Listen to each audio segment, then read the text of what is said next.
चलिए खबरों में आगे बढ़ेंगे। तहलका मैगजीन के पूर्व संपादक तरुण तेजपाल पर दुष्कर्म मामले में फैसला आ गया है।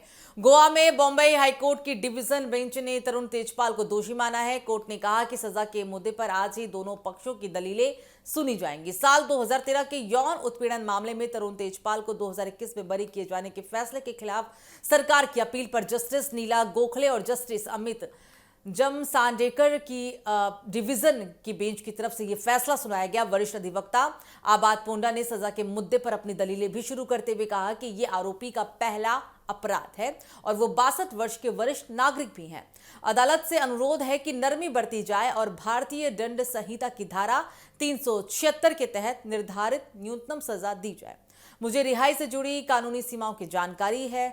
फिलहाल जमानत दिए जाने की कोई गुंजाइश नहीं है, यह भी कहा गया। हालांकि ट्रायल कोर्ट और हाई कोर्ट के परस्पर विरोधी फैसलों को देखते हुए उन्होंने कहा कि मुझे सर्वोच्च न्यायालय यानी कि सुप्रीम कोर्ट का दरवाजा खटखटाने का वैधानिक अधिकार भी प्राप्त है।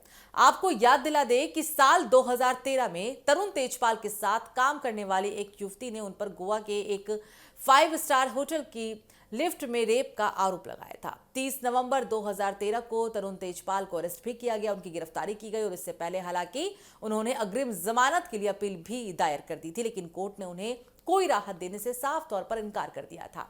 गोवा सेशन कोर्ट ने 7.5 साल बाद 2021 में उन्हें सभी आरोपों से बरी कर दिया था और यही वजह है कि अब जो फैसला आया था उस फैसले को पलट दिया गया। पूरी तरीके से कोर्ट के फैसले को पलटा गया और अब कह सकते हैं कि तरुण तेजपाल की जो मुश्किलें हैं वो जरूर बढ़ गई हैं। हालांकि वो कह रहे हैं कि उनका संवैधानिक अधिकार है, वो सुप्रीम कोर्ट जा सकते हैं, अपनी बात को रख सकते हैं और ये उनके संवैधानिक अधिकार में आता है। लेकिन अब देखने वाली बात होगी कि क्या वो अपने अधिकारों का इस्तेमाल कर पाएंगे, क्योंकि यहाँ पर बड़ा फैसला इसे कह रहे हैं।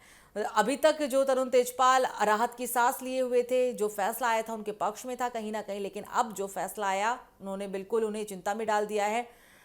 और ये पूरा जो मामला है वो 13 साल पुराना है। 13 साल पुराने मामले में ये सुनवाई हुई, ये फैसला आया। वरिष्ठ अधिवक्ता हैं आबाद पोंडा, उन्होंने सजा के मुद्दे पर अपनी दलीलें भी शुरू की और ये कहा कि ये आरोपी का पहला अपराध है और वो 62 वर्ष के एक वरिष्ठ नागरिक हैं, यानी सीनियर सिटीजन में आते हैं।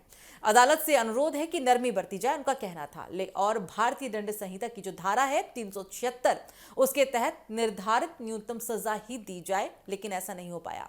उनका यह भी कहना है कि मुझे रिहाई से जुड़ी कानूनी सीमाओं की तमाम जानकारी है, जमानत दिए जाने की कोई गुंजाइश नहीं है। हालांकि ट्रायल कोर्ट और हाई कोर्ट के परस्पर विरोधी फैसलों को देखते हुए ही उनका यह भी कहना था कि सर्वोच्च न्यायालय यानी कि सुप्रीम कोर्ट का दरवाजा खटखटाने का वैधानिक अधिकार उनको प्राप्त है।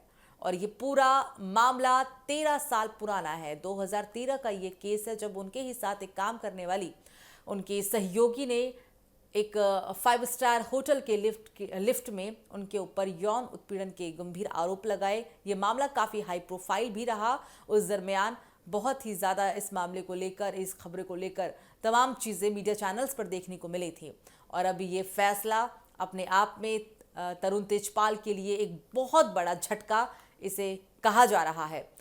चूंकि एक गोवा के ये 5 स्टार होटल के लिफ्ट का ये पूरा मामला था जहां पे दुष्कर्म जैसे गंभीर उनके ऊपर आरोप लगाए गए थे 30 नवंबर 2013 को। हालांकि इन आरोपों के बाद तुरंत उनकी गिरफ्तारी भी हो गई थी। इससे पहले उनके द्वारा हालांकि अग्रिम जमानत के लिए अपील दायर की गई थी, लेकिन कोर्ट ने उन्हें कोई भी राहत देने से साफ तौर पर इनकार कर दिया था। अभी चूंकि उनकी जो उम्र है वो 62 साल है, 13 साल पहले उनकी उम्र सीनियर सिटीजन में वो नहीं आते थे और यही वजह रही कि उन्हें कोई भी राहत नहीं दी गई और ये पूरा मामला काफी हाई प्रोफाइल में काउंट भी हुआ।